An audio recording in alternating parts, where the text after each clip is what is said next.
ವಿಶೇಷ ಕಾರ್ಯಕ್ರಮಕ್ಕೆ ಸ್ವಾಗತ. ನಾನು ವಿದ್ಯಾ ಮಲ್ನಾಡ್. ದಳಪತಿಗಳ ವಿರುದ್ಧ ಮನಿ ಕಮಾಂಡೋಸ್ನ ಛೂ ಬಿಟ್ಟಿದ್ದು ಮೋದಿನ. ಇದು ಎಲೆಕ್ಷನ್ ಟೈಮ್ ಅಲ್ಲಿ ಜೋಡೆತ್ತಿಗೆ ಮೂಗುದಾರ ಹಾಕೋ ಪ್ಲಾನ್. ಐಟಿ ದಾಳಿಯಿಂದಾಗಿ ಮೈತ್ರಿ ಕಿತ್ತಾಟಕ್ಕೆ ಬ್ರೇಕ್ ಬೀಳುತ್ತಾ? ಐಟಿ ವರ್ಸಸ್ ಜೋಡೆತ್ತು, ಲಾಭ ದೋಸ್ತಿಗ ಬಿಜೆಪಿಗ? ಇದುವೇ ಹೊತ್ತಿನ ವಿಶೇಷ.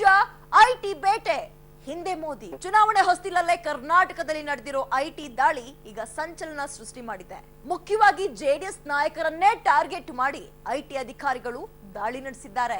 ಕರ್ನಾಟಕದಲ್ಲಿ ಬಿಜೆಪಿಯನ್ನ ಸಿಂಗಲ್ ಡಿಜಿಟ್ಗೆ ಇಳಿಸೋಕೆ ಪ್ಲಾನ್ ಮಾಡಿರೋ ಜೋಡೆತ್ತುಗಳಿಗೆ ಮೂಗುದಾರ ಹಾಕೋಕೆ ಐಟಿ ರೈಡ್ ನಡೀತಾ ದಳಪತಿಗಳ ವಿರುದ್ಧ ಮನಿ ಕಮಾಂಡೋಸ್ನ ಛೂ ಬಿಟ್ಟಿದ್ದು ಮೋದಿನ. ಅಸಲಿಗೆ ಈ ಐಟಿ ದಾಳಿಯಿಂದಾಗಿ ಮೈತ್ರಿ ಕಿತ್ತಾಟಕ್ಕೆ ಬ್ರೇಕ್ ಬೀಳುತ್ತಾ? ಐಟಿ ವರ್ಸಸ್ ಜೋಡೆತ್ತುಗಳ ಕಾಳಗದಿಂದ ಅಸಲಿಗೆ ಲಾಭ ಆಗೋದು ದೋಸ್ತಿಗಳಿಗ ಅಥವಾ ಬಿಜೆಪಿಗ? ಆ ಬಗ್ಗೆ ಕಂಪ್ಲೀಟ್ ಮಾಹಿತಿ ಈ ರಿಪೋರ್ಟ್ ನಲ್ಲಿ. ದಳಪತಿಗಳ ವಿರುದ್ಧ ಮನಿ ಕಮಾಂಡೋಸ್ನ ಛೂ ಬಿಟ್ಟಿದ್ದು ಮೋದಿನ. ಇದು ಎಲೆಕ್ಷನ್ ಟೈಮಲ್ಲಿ ಜೋಡೆತ್ತಿಗೆ ಮೂಗುದಾರ ಹಾಕೋ ಪ್ಲಾನ್. ಐಟಿ ದಾಳಿಯಿಂದಾಗಿ ಮೈತ್ರಿ ಕಿತ್ತಾಟಕ್ಕೆ ಬ್ರೇಕ್ ಬೀಳುತ್ತಾ? ಐಟಿ ವರ್ಸಸ್ ಜೋಡೆತ್ತು, ಲಾಭ ದೋಸ್ತಿಗ ಬಿಜೆಪಿಗ? ಇಡೀ ಕರ್ನಾಟಕವೇ ಬೆಚ್ಚಿ ಬಿದ್ದಿದೆ. ದೇಶದ ಚಿತ್ತ ಇದ್ದಕ್ಕಿದ್ದಂತೆ ಕರ್ನಾಟಕದತ್ತ ಹೊರಳಿದೆ. ಒಂದು ಕಡೆ ರಣ ಬಿಸಿಲು, ಮತ್ತೊಂದು ಕಡೆ ಚುನಾವಣಾ ಕಾವು. ರಾಜ್ಯದ ವಾತಾವರಣ ಬಿಸಿಯೇರಿರೋ ಟೈಮಲ್ಲೇ ಬೆಂಕಿ ಬಿದ್ದಿದೆ. ಕರ್ನಾಟಕ ಅಕ್ಷರಶಃ ಸುಡುತ್ತಾ ಇದೆ. ಬರೀ ಬಿಸಿಲಿನಿಂದ ಮಾತ್ರವಲ್ಲ, ರಾಜಕೀಯ ಮೇಲಾಟಗಳಿಂದ. ಎಸ್, ನಾವು ಹೇಳ್ತಾ ಇರೋದು ಐಟಿ ದಾಳಿ ಬಗ್ಗೆನೇ. ಬುಧವಾರ ರಾತ್ರಿನೇ ಮಾನ್ಯ ಮುಖ್ಯಮಂತ್ರಿಗಳಾದ ಕುಮಾರಸ್ವಾಮಿ ಅವರು ಒಂದು ಬಾಂಬ್ ಹಾಕಿದರು. ರಾಜ್ಯದಲ್ಲಿ ಐಟಿ ಅಧಿಕಾರಿಗಳು ದಾಳಿ ಮಾಡೋದಕ್ಕೆ ಸಜ್ಜಾಗಿ ನಿಂತಿದ್ದಾರೆ ಅನ್ನೋ ಸ್ಫೋಟಕ ಮಾಹಿತಿಯನ್ನ ನೀಡಿದರು. ಸಿಎಂ ಹೀಗೆ ಹೇಳಿ ರಾತ್ರಿ ಕಳೆಯೋದ್ರೊಳಗೆ ಐಟಿ ದಾಳಿ ನಡೆದುಬಿಟ್ಟಿದೆ. ಆದಾಯ ತೆರಿಗೆ ಇಲಾಖೆ ಅಧಿಕಾರಿಗಳು ಮೈಸೂರು, ಮಂಡ್ಯ, ಹಾಸನ, ಚಿಕ್ಕಮಗಳೂರು, ರಾಜಧಾನಿ ಬೆಂಗಳೂರಲ್ಲಿ ಗುತ್ತಿಗೆದಾರರ, ಎಂಜಿನಿಯರ್ಗಳ ಮನೆ ಬಾಗಿಲು ಬಡಿದು ಬಿಟ್ಟಿದ್ರು. ಅವರೆಲ್ಲ ಜೆಡಿಎಸ್ ನಾಯಕರಿಗೆ ಹತ್ತಿರವಾಗಿರೋರು ಅನ್ನೋದೇ ಬೆಂಕಿ ಬೀಳುವಂತಹ ವಿಚಾರ. ಕರ್ನಾಟಕದಲ್ಲಿ ಈ ಬಾರಿ ಹೇಗಾದರೂ ಮಾಡಿ ಹೆಚ್ಚಿನ ಸೀಟುಗಳನ್ನು ಗೆಲ್ಲಬೇಕು ಅಂತ ಬಿಜೆಪಿ ಸಂಕಲ್ಪ ಮಾಡಿತ್ತು. ಆದರೆ ರಾಜ್ಯದ ಮೈತ್ರಿ ಸರ್ಕಾರ ಲೋಕಸಭಾ ಚುನಾವಣೆಯನ್ನು ಜೊತೆಯಾಗಿ ಎದುರಿಸುವ ತೀರ್ಮಾನಕ್ಕೆ ಬಂದರು. 28 ಕ್ಷೇತ್ರಗಳಲ್ಲೂ ಒಪ್ಪಂದ ಮಾಡಿಕೊಂಡು 2 ಪಕ್ಷಗಳು ಸೇರಿ ಒಬ್ಬ ಅಭ್ಯರ್ಥಿಯನ್ನು ನಿಲ್ಲಿಸೋ ತೀರ್ಮಾನಕ್ಕೆ ಬಂದವು. ಕಾಂಗ್ರೆಸ್ ಮತ್ತು ಜೆಡಿಎಸ್ ಚುನಾವಣಾ ಮೈತ್ರಿ ಮಾಡಿಕೊಂಡಿದ್ದರಿಂದ ಬಿಜೆಪಿ ದಾರಿ ಕಷ್ಟವಾಗಿತ್ತು. 20ಕ್ಕೂ ಹೆಚ್ಚು ಸ್ಥಾನಗಳನ್ನು ಗೆಲ್ಲೋ ಟಾರ್ಗೆಟ್ ಇಟ್ಕೊಂಡಿದ್ದ ಬಿಜೆಪಿಗೆ ಈ ಮೈತ್ರಿ ಏಟು ಕೊಟ್ಟಿತ್ತು. ಇದರ ಬೆನ್ನಲ್ಲೇ ಈಗ ಮೈತ್ರಿ ಸರ್ಕಾರದ ಸಾರಥಿಗಳ ಆಪ್ತರ ಮನೆ ಮೇಲೆ ದಾಳಿ ನಡೆದಿದೆ. ನಮ್ಮನ್ನ ಹೆದರಿಸಲು ಐಟಿ ದಾಳಿ ನಡೆದಿದೆ. ಈ ದಾಳಿಗೆ ನಾವು ಬಗ್ಗಲ್ಲ, ಹೆದರಲ್ಲ. ರಾಜಕೀಯ ಉದ್ದೇಶಗಳಿಂದನೇ ಮೋದಿ ರಾಜ್ಯದಲ್ಲಿ ಜೆಡಿಎಸ್ ನಾಯಕರ ಮನೆಗಳ ಮೇಲೆ ದಾಳಿ ನಡೆಸಿದ್ದಾರೆ ಎನ್ನಲಾಗ್ತಾ ಇದೆ. ಚುನಾವಣೆ ಟೈಮಲ್ಲೇ ಮೈತ್ರಿ ಸರ್ಕಾರದ ಜೋಡೆತ್ತುಗಳಾದ ಸಿಎಂ ಕುಮಾರಸ್ವಾಮಿ ಮತ್ತು ಡಿಕೆಶಿಗೆ ಮೂಗುದಾರ ಹಾಕಲೆಂದೇ ದಾಳಿ ನಡೆಸಿದ್ದಾರೆ ಅನ್ನೋ ಮಾತಿದೆ. ಸಿಎಂ ಕುಮಾರಸ್ವಾಮಿ ಕೂಡ ನೇರವಾಗಿ ಮೋದಿ ಮೇಲೇನೆ ಆಪಾದನೆಗಳನ್ನು ಹೊರಿಸಿದ್ದಾರೆ. ಮೋದಿಯೇ ಐಟಿ ಮೂಲಕ ನಮ್ಮನ್ನ ಹೆದರಿಸಲು ಷಡ್ಯಂತ್ರ ಮಾಡಿದ್ದಾರೆ. ಎಲ್ಲಾ ವಿಚಾರಗಳು ಕೂಡ ನಮಗೆ ಗೊತ್ತು ಅಂತ ಆರೋಪ ಮಾಡಿದ್ದಾರೆ. ಈ ದೇಶದ ವ್ಯವಸ್ಥೆಯಲ್ಲಿ ಬಿಜೆಪಿಯ ಸರ್ಕಾರ ಅಧಿಕಾರಕ್ಕೆ ಬಂದ ನಂತರ ಕೇಂದ್ರ ಸರ್ಕಾರದ ಅಧೀನದಲ್ಲಿ ಬರ್ತಕ್ಕಂಥ ಹಲವಾರು ದೇಶದ ಕಾನ್ಸ್ಟಿಟ್ಯೂಷನಲ್ ಇನ್ಸ್ಟಿಟ್ಯೂಷನ್ಗಳೇನಿದ್ದಾವೆ ಅದನ್ನ ದುರ್ಬಳಕೆ ಮಾಡ್ಕೊಳ್ತಕ್ಕಂಥದ್ರಲ್ಲಿ ನರೇಂದ್ರ ಮೋದಿ ಅವರ ನಡವಳಿಕೆಗಳೇನಿದೆ, ಬಹುಶಃ ಅವರು ಮುಂದಿನ ದಿನಗಳಲ್ಲಿ ದೇಶದ ಡಾಕ್ಟರ್ ಬಾಬಾ ಸಾಹೇಬ್ ಅಂಬೇಡ್ಕರ್ ಅವರು ರಚನೆ ಮಾಡಿರ್ತಕ್ಕಂಥ ಸಂವಿಧಾನದ ವ್ಯವಸ್ಥೆಯನ್ನೇ ಬುಡುಮೇಲೆ ಮಾಡತಕ್ಕಂಥ ನಿಟ್ಟಿನಲ್ಲಿ ಅವರೇನು ಹೊರಟಿದ್ದಾರೆ. ಒಂದು ರೀತಿಯ ಡಿಕ್ಟೇಟರ್ಶಿಪ್ ಅಂತಕ್ಕಂಥದನ್ನ ಹೇಳಲಿಕ್ಕೆ ಬಯಸ್ತೀನಿ ನಾನು. ಇವತ್ತು ಚುನಾವಣಾ ಆಯೋಗಗಳು ಅವರ ಸೂಚನೆ ಮೇರೆಗೆ ಕೆಲಸವನ್ನು ಮಾಡತಕ್ಕಂಥ ಕೆಟ್ಟ ರೀತಿಯ ಸಂಸ್ಕೃತಿಗಳು ಪ್ರಾರಂಭ ಆಗಿದೆ. ಮೈತ್ರಿ ಪಕ್ಷಗಳ ಸಮನ್ವಯ ಸಮಿತಿ ಅಧ್ಯಕ್ಷ ಮಾಜಿ ಸಿಎಂ ಸಿದ್ದರಾಮಯ್ಯ ಕೂಡ ನೇರವಾಗಿ ಮೋದಿ ಮೇಲೆ ಆರೋಪ ಹೊರಿಸಿದ್ದಾರೆ. ಮೋದಿ ಮತ್ತು ಅಮಿತ್ ಶಾ ಅವರ ಅಣತಿ ಮೇರೆಗೇನೆ ಐಟಿ ಅಧಿಕಾರಿಗಳ ದಾಳಿ ನಡೆದಿದೆ. ಇದರ ಹಿಂದೆ ಇರೋದು ಮೋದಿನೇ ಅಂತ ಗಂಭೀರ ಆಪಾದನೆ ಹೊರಿಸಿದ್ದಾರೆ. ಅಮಿತ್ ಶಾ, ಅರುಣ್ ಜೈಟ್ಲಿ ಫೈನಾನ್ಸ್ ಮಿನಿಸ್ಟರ್, ಇದರ ಹಿಂದ್ಗಡೆ ನೇರವಾಗಿ ನರೇಂದ್ರ ಮೋದಿ ಅವರು ಇದ್ದಾರೆ. ಅಮಿತ್ ಶಾ ಚಮಚ ಅವರು.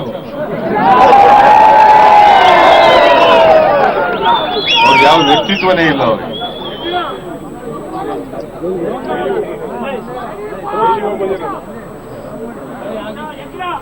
ನಾನು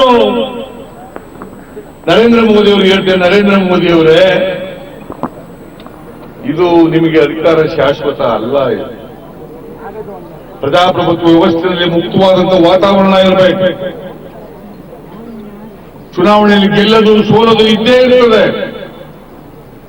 ಸೋಲ್ತೀವಿ ಅಂತಕ್ಕಂಥ ಭಯದಿಂದ ವಿರೋಧ ಪಕ್ಷದವರನ್ನು ದಮನ ಮಾಡ್ತೀವಿ ಐಟಿ ಮೂಲಕ, ಬೇರೆ ಸಂಸ್ಥೆಗಳ ಮೂಲಕ ಅಂತ ನೀವೇನಾದ್ರು ಭ್ರಮೆಯಲ್ಲಿದ್ರೆ ನಿಮ್ಮಂತ ಮೂರ್ಖರು ಬೇರೆ ಯಾರು ಇಲ್ಲ ಅಂತಕ್ಕಂಥದನ್ನ ತಿಳಿಸ್ಲಿಕ್ಕೆ ಬಯಸ್ತಾರೆ. ಹಾಗಾದ್ರೆ ಮೋದಿನೇ ತನ್ನ ಮನಿ ಕಮಾಂಡೋಸ್ನ ಛೂ ಬಿಟ್ಟಿರ ಅನ್ನೋ ಪ್ರಶ್ನೆ ಸಹಜವಾಗಿ ಏಳುತ್ತೆ. ಮೈತ್ರಿ ಪಕ್ಷಗಳ ನಾಯಕರೆಲ್ಲ ಮೋದಿಯೇ ಈ ದಾಳಿ ಮಾಡಿಸಿರೋದು ಅಂತ ಆರೋಪಿಸ್ತಾ ಇದ್ದಾರೆ. ಚುನಾವಣೆ ಸಂದರ್ಭದಲ್ಲಿ ಪಕ್ಷಗಳನ್ನ ವೀಕ್ ಮಾಡಬೇಕು ಅಂದ್ರೆ ಐಟಿ ಅಸ್ತ್ರ ಒಂದೇ ಇರೋದು. ರಾಜಕಾರಣಿಗಳ ಆಪ್ತ ಗುತ್ತಿಗೆದಾರರು, ಎಂಜಿನಿಯರ್ಗಳ ಮನೆ ಮೇಲೆ ದಾಳಿ ನಡೆಸಿದ್ರೆ ಅಲ್ಲಿಗೆ ಹಣದ ಹರಿವೆ ನಿಂತು ಹೋಗುತ್ತೆ. ಹೀಗಾಗಿನೇ ಚುನಾವಣೆ ಸಂದರ್ಭದಲ್ಲೇ ಜೆಡಿಎಸ್ ಸಚಿವರಾದ ಪುಟ್ಟರಾಜು, ಎಚ್ ಡಿ ರೇವಣ್ಣನವರ ಆಪ್ತರ ಮನೆಗಳ ಮೇಲೆ ದಾಳಿ ನಡೆದಿದೆ ಎನ್ನಲಾಗ್ತಾ ಇದೆ. ಐಟಿ ದಾಳಿಯಿಂದ ಮೈತ್ರಿ ಸಂಬಂಧ ಗಟ್ಟಿಯಾಯ್ತಾ? ಅಸಮಾಧಾನ ದೂರವಾಗಿ ಬಿಜೆಪಿ ವಿರುದ್ಧ ಒಂದಾದರು. ಲೋಕಸಭಾ ಚುನಾವಣೆಯ ದಿನಾಂಕ ಘೋಷಣೆಯಾದಾಗಿನಿಂದಲೂ ಮೈತ್ರಿ ಪಕ್ಷಗಳ ನಡುವೆ ಜಿದ್ದಾಜಿದ್ದಿ ನಡೀತಿದೆ. ಮೊದಲಿಗೆ ಸೀಟು ಹಂಚಿಕೆ ವಿಚಾರವಾಗಿ ಅಸಮಾಧಾನವಾಯಿತು. ನಂತರ ಮಂಡ್ಯ ಮತ್ತು ಹಾಸನದಲ್ಲಿ ಕಾಂಗ್ರೆಸ್ ಜೆಡಿಎಸ್ ನಡುವೆ ಮೈತ್ರಿಯೇ ತುಂಡಾಗಿ ಹೋಗಿತ್ತು. ಮಂಡ್ಯದಲ್ಲಿ ಕಾಂಗ್ರೆಸ್ನ ಒಂದು ವರ್ಗ ಇವತ್ತಿಗೂ ಸುಮಲತಾ ಬೆನ್ನಿಗೆ ನಿಂತು ದಳಪತಿಗಳ ವಿರುದ್ಧ ಘರ್ಜಿಸುತ್ತಿದೆ. ಹಾಸನದಲ್ಲಿ ಕಾಂಗ್ರೆಸ್ ನಾಯಕ ಎ ಮಂಜು ಬಿಜೆಪಿಗೆ ಸೇರಿ ಅಭ್ಯರ್ಥಿನೂ ಆಗಿದ್ದಾರೆ. ಎಷ್ಟೇ ಪ್ರಯತ್ನಿಸಿದರೂ ಮಂಡ್ಯ ಮತ್ತು ಹಾಸನದಲ್ಲಿ ತಳಮಟ್ಟದಲ್ಲಿ ಕಾಂಗ್ರೆಸ್ ಜೆಡಿಎಸ್ ಒಟ್ಟಾಗ್ತಿಲ್ಲ. ಆದರೆ ಈಗ ಅತ್ತ ಕಾಂಗ್ರೆಸ್ನ ಡಿಕೆಶಿಗೂ ಐಟಿ ಬಿಸಿ ತಟ್ಟಿದೆ, ಇತ್ತ ಜೆಡಿಎಸ್ನ ನಾಯಕರನ್ನೂ ಐಟಿ ಜಾಲಾಡ್ತಿದೆ.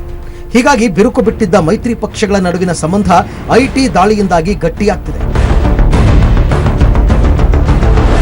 ಐಟಿ ದಾಳಿ ನಡೆಸಿದ ಆರೋಪದ ಮೇಲೆ ಮೋದಿ ಸರ್ಕಾರದ ವಿರುದ್ಧ ಹೋರಾಡಲು ಮೈತ್ರಿ ಪಕ್ಷಗಳು ಒಟ್ಟಾಗಿವೆ. ಅಸಮಾಧಾನ, ಮನಸ್ತಾಪಗಳನ್ನು ಬದಿಗೊತ್ತಿ ಕೈಜೋಡಿಸಿವೆ. ಈ ಐಟಿ ದಾಳಿ ಎಪಿಸೋಡ್ನಿಂದ ಅಸಲಿಗೆ ಯಾರಿಗೆ ಲಾಭವಾಗಲಿದೆ ಎನ್ನುವುದೇ ಕುತೂಹಲದ ಸಂಗತಿ.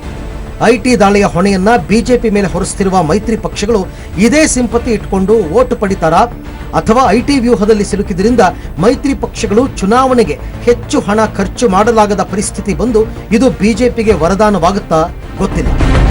ಸದ್ಯ ರಾಜ್ಯದಲ್ಲಿ ನಡೆದಿರೋ ಐಟಿ ದಾಳಿ ರಾಜಕೀಯ ಪ್ರೇರಿತ ಅನ್ನೋ ಆರೋಪ ಇದೆ. ಆದ್ರೆ ಗುರುವಾರ ರಾಜ್ಯದಲ್ಲಿ ಐಟಿ ದಾಳಿ ನಡೆಯುತ್ತೆ ಅಂತ ಸ್ವತಃ ಸಿಎಂ ಕುಮಾರಸ್ವಾಮಿ ಅವರೇ ಭವಿಷ್ಯ ನುಡಿದಿದ್ರು.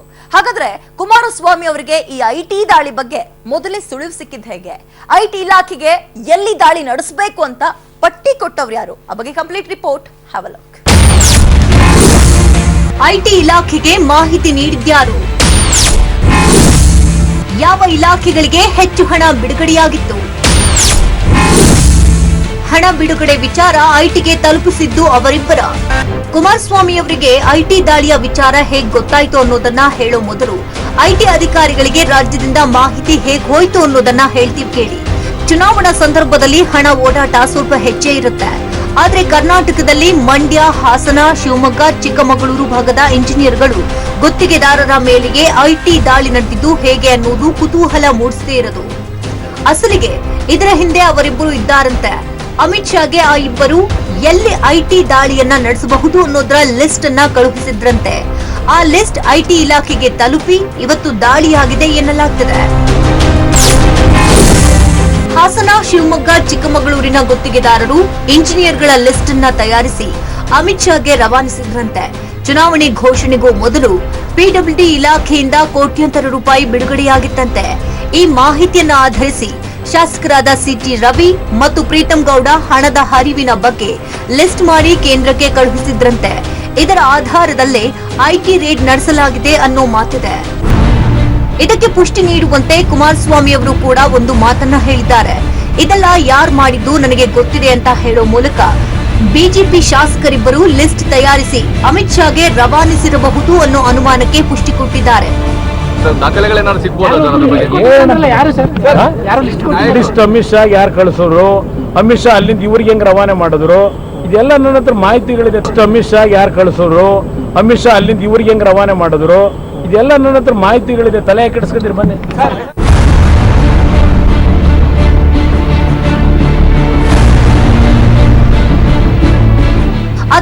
ಪ್ರತಿಕ್ರಿಯೆ ಕೊಟ್ಟಿರುವಂತಹ ಶಾಸಕ ಪ್ರೀತಂ ಗೌಡ, ದಾಳಿಗೂ ನಮಗೂ ಯಾವುದೇ ಸಂಬಂಧವಿಲ್ಲ, ಐಟಿ ಅಧಿಕಾರಿಗಳಿಗೆ ಮಾಹಿತಿ ಕೊಡುವಷ್ಟು ದೊಡ್ಡವರು ನಾವಲ್ಲ ಅಂದಿದ್ದಾರೆ. ಈಗ ತಮಗೆ ಗೊತ್ತಿರಬಹುದು, ಕೆಲವು ಇಲಾಖೆಗಳ ಕಚೇರಿಗಳ ಮೇಲೆ ಮತ್ತೆ ಕೆಲವರ ಮನೆಯ ಮೇಲೆ IT ರೇಡ್ ಆಗಿದೆ. ಇದಕ್ಕೆ ತಮ್ಮ ನೇರವಾದ ಕೈವಾಡ ಇದೆ ಅಂತ ಹೇಳಿ ರೇವಣ್ಣವರು ಆರೋಪ ಮಾಡಿದ್ದಾರೆ. ಸರ್, ತಾವು ಲಿಸ್ಟ್ ಮಾಡಿಕೊಟ್ಟಿದ್ದೀರಾ ಅಂತ ಹೇಳಿ IT ಇಲಾಖೆಯವರಿಗೆ, ಇದ್ರ ಬಗ್ಗೆ ನೀವೇನು ಹೇಳ್ತೀರಾ ಸರ್? ನಾನು ಮೊದಲನೇದಾಗಿ ರೇವಣ್ಣ ಮಂತ್ರಿಯವರಿಗೆ ಧನ್ಯವಾದಗಳನ್ನ ಹೇಳಲಿಕ್ಕೆ ಇಷ್ಟಪಡ್ತೀನಿ. ನನ್ನನ್ನು ಅಷ್ಟು ಎತ್ತರದ ಮಟ್ಟಿಗೆ ಯೋಚನೆ ಮಾಡೋಂಥ ಒಂದು ಉದಾರತೆ ಕೊಟ್ಟಿರೋದಕ್ಕೆ ಭಗವಂತ ನಾನು ಅವರಿಗೆ ಮೊದಲನೇದಾಗಿ ಧನ್ಯವಾದಗಳು ಹೇಳಲಿಕ್ಕೆ ಇಷ್ಟಪಡ್ತೀನಿ. ನನಗೆ ಜನರ ಮಧ್ಯೆ ಹೋಗಿ ಜನರ ಪರವಾಗಿ ಹೋರಾಟ ಮಾಡೋ ಶಕ್ತಿ ಇದೆಯೋ ಹೊರತು ನಾನು ಚೀಟಿ ಬರ್ಕೊಡೋದಾಗಲಿ ಪಟ್ಟಿ ಮಾಡೋದಾಗಲಿ ನನಗೆ ಯಾವುದೇ ಅವಶ್ಯಕತೆ ಇರೋದಿಲ್ಲ. ಆದರೆ ಯಾರು ತೆರಿಗೆ ವಂಚನೆ ಮಾಡಿರ್ತಾರೆ ಅವರಿಗೆ ಕಾನೂನು ರೀತಿಯಲ್ಲಿ ಕ್ರಮ ಕೈಗೊಂಡ್ರೆ ಯಾಕೆ ಆತಂಕಕ್ಕೀಡಾಗಬೇಕು ಅನ್ನೋದು ನನ್ನ ನೇರ ಪ್ರಶ್ನೆ. ಈಗ ನಾನು ಕೇಳೋದಿಷ್ಟೇ, ರಾಗಿ ಮಾರೋರು, ರಾಗಿ ಬೆಳೆಯೋರು, ಆಲೂಗೆಡ್ಡೆ ಬೆಳೆಯೋರು, ಆಲೂಗೆಡ್ಡೆ ಮಾರೋರು, ಹಾಲು ಕರೆದು ಹಾಲು ಮಾರೋರಿಗೆ ತೆರಿಗೆ ಇಲಾಖೆ ಬಗ್ಗೆ ಯಾಕಿಷ್ಟು ಭಯ ಇರಬೇಕು? ಭಾಳ ಪ್ರಾಮಾಣಿಕವಾಗಿ ಶುದ್ಧವಾಗಿ ರಾಜಕಾರಣ ಮಾಡ್ಕೊಂಡು ಬಂದಿದ್ದಾರೆ. ಅವ್ರಿಗೆ ಯಾಕೆ ಇದ್ರ ಬಗ್ಗೆ ಆತಂಕ? ಅವರು ನಿರಾತಂಕವಾಗಿ ಅವರು ಚುನಾವಣೆ ಮಾಡಬೇಕು ಹೊರತು ಇದ್ರ ಬಗ್ಗೆ ಎಲ್ಲ ತಲೆ ಕೆಡ್ಸ್ಕೋಬಾರ್ದು. ಯಾರು ತಲೆ ಕೆಡ್ಸ್ಕೋಬೇಕು ಅಂತ ಹೇಳಿದ್ರೆ ಕಳ್ಳರು ಯಾರಿರ್ತಾರೆ, ದೇಶದ್ರೋಹಿಗಳು ಯಾರಿರ್ತಾರೆ, ಅವ್ರು ತಲೆ ಕೆಡ್ಸ್ಕೋಬೇಕು. ಸಿಎಂಗೆ ಐಟಿ ದಾಳಿ ಸುಳಿವು ಕೊಟ್ಟಿದ್ದು ಗುಪ್ತಚರರಲ್ಲ. ಕುಮಾರಣ್ಣಗೆ ಐಟಿ ಭೇಟಿಯ ಹಿಂಟ್ ಕೊಟ್ಟಿದ್ದು ಪೊಲೀಸರು ಅಲ್ಲ. ಎಚ್ಡಿಕೆಗೆ ದಾಳಿಯ ಸುಳಿವು ಕೊಟ್ಟ ಆ ಇಬ್ಬರು ಯಾರು? ಹೌದು, ಈ ಕುತೂಹಲ ಎಲ್ಲರಲ್ಲೂ ಇರಬಹುದು. ಕುಮಾರಸ್ವಾಮಿ ಅವರಿಗೆ ಐಟಿ ದಾಳಿಯಾಗುತ್ತೆ ಅನ್ನೋ ಮುನ್ಸೂಚನೆ ಮೊದಲೇ ಸಿಕ್ಕಿದ್ದಾದ್ರೂ ಹೇಗೆ? ಯಾರು ಹೇಳಿದ್ರು ಅನ್ನೋದು. ಅಸಲಿಗೆ ಬುಧವಾರನೇ ತನ್ನ ಸಹೋದ್ಯೋಗಿಗಳ ಜೊತೆ ಐಟಿ ದಾಳಿಯ ಬಗ್ಗೆ ಕುಮಾರಸ್ವಾಮಿ ಸಂಪೂರ್ಣವಾಗಿ ಮಾತನಾಡಿದ್ದಾರೆ. ಸಿಎಂ ಕುಮಾರಸ್ವಾಮಿ ಅವರಿಗೆ ಸಿಕ್ಕ ಮಾಹಿತಿಯ ಪ್ರಕಾರ ಜೆಡಿಎಸ್ ಮತ್ತು ಕಾಂಗ್ರೆಸ್ ನಾಯಕರಿಗೆ ಆಪ್ತರಾಗಿರುವ ಉದ್ಯಮಿಗಳ ಮೇಲೆ ಐಟಿ ದಾಳಿಗೆ ಯೋಜನೆ ಸಿದ್ಧಗೊಂಡಿರುವುದು ಗೊತ್ತಾಗಿದೆ. ಬೆಂಗಳೂರಲ್ಲೇ ಸುಮಾರು 69 ಜನರನ್ನ ಐಟಿ ದಾಳಿಗಾಗಿ ಫೈನಲ್ ಲಿಸ್ಟ್ ಅನ್ನ ರೆಡಿ ಮಾಡಲಾಗಿತ್ತಂತೆ. ಐಟಿ ದಾಳಿಯ ಲಿಸ್ಟ್ ನಲ್ಲಿ ಉಪಮುಖ್ಯಮಂತ್ರಿ ಪರಮೇಶ್ವರ್ ಹೆಸರು ಕೂಡ ಇತ್ತು ಎನ್ನಲಾಗುತ್ತೆ. ಪರಮೇಶ್ವರ್ ಅವರ ವಿದ್ಯಾಭ್ಯಾಸ ಸಂಸ್ಥೆಗಳ ಮೇಲೂ ಆದಾಯ ತೆರಿಗೆ ಇಲಾಖೆ ದಾಳಿ ಮಾಡಬಹುದು ಅನ್ನೋ ಸುಳಿವು ಸಿಕ್ಕಿತ್ತು. ಇದರ ಜೊತೆಗೆ ಕಾಂಗ್ರೆಸ್ನ ರಾಜ್ಯಸಭಾ ಸದಸ್ಯ ಜಿಸಿ ಚಂದ್ರಶೇಖರ್ ಹೆಸರು ಸಹ ಐಟಿ ದಾಳಿ ಲಿಸ್ಟ್ ನಲ್ಲಿದೆ ಅನ್ನುವಂತಹ ಮಾಹಿತಿಯನ್ನ ಕುಮಾರಸ್ವಾಮಿ ಸಹೋದ್ಯೋಗಿಗಳ ಜೊತೆ ಹಂಚಿಕೊಂಡಿದ್ರಂತೆ. ಹಾಗಾದ್ರೆ ಇಷ್ಟೆಲ್ಲ ಮಾಹಿತಿಗಳು ಕುಮಾರಸ್ವಾಮಿ ಅವರಿಗೆ ಸಿಕ್ಕಿದ್ದಾದ್ರೂ ಹೇಗೆ? ಐಟಿ ಅಧಿಕಾರಿಗಳಿಂದಲೇ ಕುಮಾರಣ್ಣಗೆ ದಾಳಿಯ ಮಾಹಿತಿ ಸೋರಿಕೆ ಆಯ್ತಾ? ಅಥವಾ ಕರ್ನಾಟಕ ಪೊಲೀಸರು ಐಟಿ ಅಧಿಕಾರಿಗಳ ಫೋನ್ ಕದ್ದಾಲಿಕೆ ಮಾಡಿಸಿದ್ರ? ಅಥವಾ ಐಆರ್ಎಸ್ ಅಧಿಕಾರಿಗಳ ಫೋನ್ ಕದ್ದಾಲಿಸಿ ಐಟಿ ದಾಳಿಯ ವ್ಯೂಹವನ್ನ ಭೇದಿಸಿದ್ರ? ದಾಳಿಗೂ ಒಂದು ದಿನ ಮೊದಲೇ ಐಟಿ ಡಿಜಿ ಬಾಲಕೃಷ್ಣನ್ಗೆ ಕುಮಾರಸ್ವಾಮಿ ಶಾಕ್ ಕೊಟ್ಟಿದ್ದು ಹೇಗೆ ಅನ್ನುವಂತಹ ಪ್ರಶ್ನೆಗಳು ಎಲ್ಲರಲ್ಲೂ ಕಾಡ್ತಿರಬಹುದು. ಆದ್ರೆ ಈ ಯಾವ ಮೂಲಗಳಿಂದಲೂ ಐಟಿ ದಾಳಿಯ ಮಾಹಿತಿ ಸೋರಿಕೆಯಾಗಿಲ್ಲ. ಸಿಎಂ ಕುಮಾರಣ್ಣಗೆ ಐಟಿ ದಾಳಿಯ ಹಿಂಟನ್ನ ಕೊಟ್ಟಿದ್ದು ಆ ಇಬ್ಬರು. ಅವರು ಯಾವುದೇ ಅಧಿಕಾರಿಗಳಲ್ಲ, ಪೊಲೀಸರು ಅಲ್ಲ, ಸಾಮಾನ್ಯ ಮನುಷ್ಯರಂತೆ. ಏರ್ಪೋರ್ಟ್ಗೆ ಸಂಬಂಧಪಟ್ಟವರಿಬ್ರು ಕುಮಾರಸ್ವಾಮಿಗೆ ಈ ಮಾಹಿತಿ ನೀಡಿದ್ದಾರಂತೆ. ಹಾಗಾದ್ರೆ ಐಟಿ ದಾಳಿಯಿಂದ ಸಿಎಂ ಬಚಾವ್ ಮಾಡಿದ್ದ ಆ ಇಬ್ರು ಹುಡುಗರು ಯಾರಿರ್ಬೋದು? ಅಣ್ಣ ಹುಷಾರಣ್ಣ, ಟೇಕ್ ಕೇರ್ ಅಂದವ್ರು ಯಾರು? ಸಿಎಂನ ಆಪತ್ತಿನಿಂದ ಕಾಪಾಡಿದ ಆ ಇಬ್ರು ಸಿಎಂ ಅಭಿಮಾನಿಗಳು ಯಾರಿರ್ಬೋದು? ಸಿಎಂ ಅಲರ್ಟ್ ಆಗಿದ್ದ ಹೇಗೆ? ಯಾಕೆ ಆ ಹುಡುಗರು ಕುಮಾರಣ್ಣಂಗೆ ಹಿಂಗೊಂದು ಮೆಸೇಜ್ ಕೊಡ್ತಿದ್ದಾಗೆ ಸಿಎಂ ಅಲರ್ಟ್ ಆಗ್ಬಿಡ್ತಾರೆ ನೋಡಿ. ಅಲರ್ಟ್ ಆದವ್ರೆ ನಾಳೆಯಿಂದ ಐಟಿ ರೈಡ್ ಆಗುತ್ತೆ ಅಂತ ಓಪನ್ ಸ್ಟೇಟ್ಮೆಂಟ್ ಕೊಡ್ತಾರೆ. ಅವ್ರು ಹೇಳ್ದಂತೆ ಐಟಿ ರೈಡ್ ಕೂಡ ನಡೆದ್ಬಿಟ್ಟಿದೆ. ಹಾಗಾದ್ರೆ ಸಿಎಂಗೆ ಸುಳಿವು ಕೊಟ್ಟಂತಹ ಆ ಹುಡುಗರು ಯಾರಿರ್ಬೋದು? ಐಟಿ ಇಲಾಖೆಯವರ ಇಂಟೆಲಿಜೆನ್ಸ್ ಹುಡುಗ್ರ? ಇಲ್ಲಿದೆ ನೋಡಿ. ಆ ಇಬ್ರು ಹುಡುಗರು ಅಣ್ಣ ಬಿ ಅಲರ್ಟ್. ಆಗಿದ್ದೇಗೆ ಗೊತ್ತಾ? CM big escape. ಸಿಎಂ ಎಂದಿನಂತೆ ಮಗನ ಪ್ರಚಾರದ ಬ್ಯುಸಿಯಲ್ಲಿದ್ರು. ಆದ್ರೆ ಸಂಜೆ ವೇಳೆಗೆ ಹುಡುಗರಿಬ್ಬರು ಕುಮಾರಸ್ವಾಮಿಗೆ ಕಾಲ್ ಮಾಡಿದ್ದಾರೆ. ಅಣ್ಣ, ಸಮಥಿಂಗ್ ಈಸ್ ರಾಂಗ್, ಏನೋ ನಡೀತಾ ಇದೆ. ಏನು ಅಂತ ಮಾತ್ರ ಪಕ್ಕ ಗೊತ್ತಾಗ್ತಿಲ್ಲ, ಕ್ಲಿಯರ್ ಪಿಕ್ಚರ್ ಸಿಗ್ತಾ ಇಲ್ಲ. ಯಾವುದಕ್ಕೂ ನೀವು ಹುಷಾರು, ವಿಷಯ ಮುಟ್ಸಿದ್ದೇವೆ, ನೀವೇ ಚೆಕ್ ಮಾಡ್ಕೊಳ್ಳಿ ಅಂತ ಸಿಎಂಗೆ ಕಾಲ್ ಮಾಡಿ ಅಲರ್ಟ್ ಮಾಡಿದ್ದಾರೆ. ಆ ಕ್ಷಣಕ್ಕೆ ಸಿಎಂಗೂ ಒಂದು ಸಮಯ ತಲೆ ಓಡಿಲ್ಲ. ಏನಾಗ್ತಿದೆ ಅಂತ ಯೋಚಿಸಿದವರೇ ಮೊದಲು ಗುಪ್ತಚರ ಇಲಾಖೆಗೆ ಕಾಲ್ ಮಾಡಿ ಕ್ಲಾಸ್ ತೆಗೆದುಕೊಂಡಿದ್ದಾರೆ. ಎಲ್ಲೋ ಏನೋ ಆಗ್ತಿದೆ, ಏನು ಅಂತ ಕ್ಲಿಯರ್ ಚೆಕ್ ಮಾಡಿ ಹೇಳಿ ಅಂತ ಸಿಎಂ ಇಂಟೆಲಿಜೆನ್ಸ್ಗೆ ಒಂದು ಆವಾಜ್ ಹಾಕ್ತಿದ್ದ ಹಾಗೆ ಅಧಿಕಾರಿಗಳು ಫೀಲ್ಡ್ಗೆ ಇಳಿದು ಮಾಹಿತಿ ಕಲೆ ಹಾಕವ್ರೆ. ಆಗ ಸಿಕ್ಕ ಮಾಹಿತಿ ಐಟಿ ರೈಡ್. ಇನ್ನೇನು ಗುರುವಾರ ಐಟಿ ದಾಳಿ ನಡೆಸಲು 200 ಕ್ಯಾಬ್ಗಳನ್ನ ಬುಕ್ ಮಾಡಿದ್ದಾರೆ ಅನ್ನೋ ಮಾಹಿತಿ ಸಿಗ್ತಾ ಇದ್ದಂಗೆ ಸಿಎಂ ದಾಳಿ ಬಗ್ಗೆ ಭವಿಷ್ಯ ಹೇಳಿದ್ರು. ಹೀಗೆ ಹೇಳಿದ್ರೆ ದಾಳಿ ನಡೆಯೋಲ್ಲ ಅಂದುಕೊಂಡರೋ ಏನೋ, ಆದ್ರೆ ಅಂದುಕೊಂಡಂತೆ ಐಟಿ ಇಲಾಖೆಯ ಅಧಿಕಾರಿಗಳು ದಾಳಿ ನಡೆಸಿದ್ರು.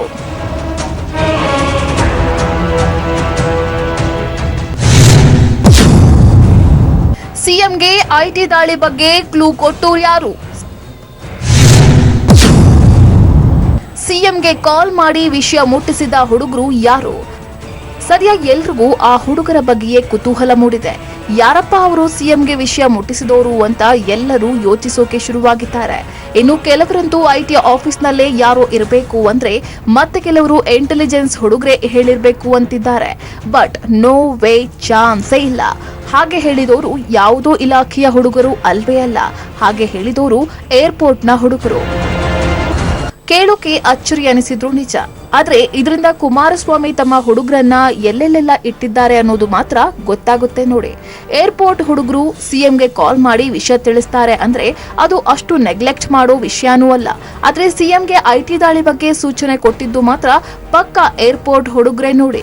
ಯಾವಾಗ 100 ಟ್ಯಾಕ್ಸಿಗಳನ್ನ ಬಾಡಿಗೆಗೆ ತೆಗೆದುಕೊಂಡ್ರು ಆಗ್ಲೇ ಅವರಲ್ಲಿದ್ದ ಟ್ಯಾಕ್ಸಿ ಹುಡುಗರು ಸಿಎಂಗೆ ವಿಷಯ ಮುಟ್ಸವ್ರೆ. ಅಣ್ಣ, ಇಲ್ಲಿ ಸಿಆರ್ಪಿಎಫ್ ನ 2 ತುಕಡಿಗಳು ಬೆಂಗಳೂರಿಗೆ ಬಂದಿವೆ, ಸಲದಕ್ಕೆ 100 ಟ್ಯಾಕ್ಸಿಗಳನ್ನ ಬುಕ್ ಮಾಡವ್ರೆ. ಸಮಥಿಂಗ್ ಈಸ್ ರಾಂಗ್, ಬಟ್ ಏನು ಅಂತ ಪಕ್ಕ ಗೊತ್ತಾಗ್ತಿಲ್ಲ. ಇಷ್ಟು ಹಿಂಟ್ ಕೊಟ್ಟಿದ್ದೀವಿ, ಮುಂದಿನದ್ದೇನು ಅಂತ ನೀವೇ ಚೆಕ್ ಮಾಡ್ಕೊಳ್ಳಿ ಅಂತ ಹೇಳಿ ಫೋನ್ ಕಟ್ ಮಾಡವ್ರೆ. ಹೀಗೆ ಹುಡುಗರ ಕಾಲ್ ಬರ್ತಾ ಇದ್ದ ಹಾಗೆ ಸಿಎಂ ಅಲರ್ಟ್ ಆಗಿ ಗುಪ್ತಚರ ದಳ ಅಧಿಕಾರಿಗಳಿಗೆ ಕಾಲ್ ಮಾಡಿ ಏನಾಗ್ತಿದೆ ಚೆಕ್ ಮಾಡಿ ಅಂತ ಆರ್ಡರ್ ಪಾಸ್ ಮಾಡಿದ್ದಾರೆ. ಯಾವಾಗ ಅಧಿಕಾರಿಗಳು ಫೀಲ್ಡ್ಗೆ ಇಳಿದ್ರೋ ಕುಮಾರಸ್ವಾಮಿ ಅಲರ್ಟ್ ಆಗಿದ್ದಾರೆ. ಆದ್ರೆ ಅವರಿಗೆ ಯಾರ್ಯಾರ ಮೇಲೆ ದಾಳಿ ನಡೆಯುತ್ತೆ ಅನ್ನೋ ಪಕ್ಕ ಇನ್ಫಾರ್ಮೇಶನ್ ಸಿಕ್ಕಿಲ್ಲ ಅಷ್ಟೇ. ವಿಷಯ ತಿಳಿತಾ ಇದ್ದ ಹಾಗೆ ಮಾಧ್ಯಮಗಳ ಮುಂದೆ ಐಟಿ ರೈಡ್ ಆಗಲಿದೆ, ಇದೆಲ್ಲ ಮೋದಿ ಮತ್ತು ಶಾ ಪಿತೂರಿ ಅಂತ ದೂರಿ ಕೊನೆಗೆ ಕೇಂದ್ರ ಸರ್ಕಾರದ ವಿರುದ್ಧ ಪ್ರತಿಭಟನೆಗೆ ಇಳಿದವ್ರೆ. ಫೈನಲಿ ಐಟಿ ಭೇಟಿಯ ಹಿಂದೆ ಮೋದಿ ಇದ್ದಾರೆ ಅನ್ನೋದನ್ನ ದಳಪತಿಗಳು ಸಾರಿ ಸಾರಿ ಹೇಳ್ತಾ ಇದ್ದಾರೆ. ಆದ್ರೆ ಕೇಸರಿ ನಾಯಕರು ಮಾತ್ರ ನಮಗೂ ಇದಕ್ಕೂ ಯಾವುದೇ ಸಂಬಂಧವೇ ಇಲ್ಲ ಅಂತಿದ್ದಾರೆ. ಇದರಲ್ಲಿ ಯಾವುದು ಸುಳ್ಳು ಯಾವುದು ಸತ್ಯನೋ ತಿಳಿಬೇಕಾಗಿದೆ. ಇದಾಗಿತ್ತು ಇವತ್ತಿನ ವಿಶೇಷ. ನೆನಪಿರಲಿ, ನ್ಯೂಸ್ ಅಂದ್ರೆ ಪಬ್ಲಿಕ್.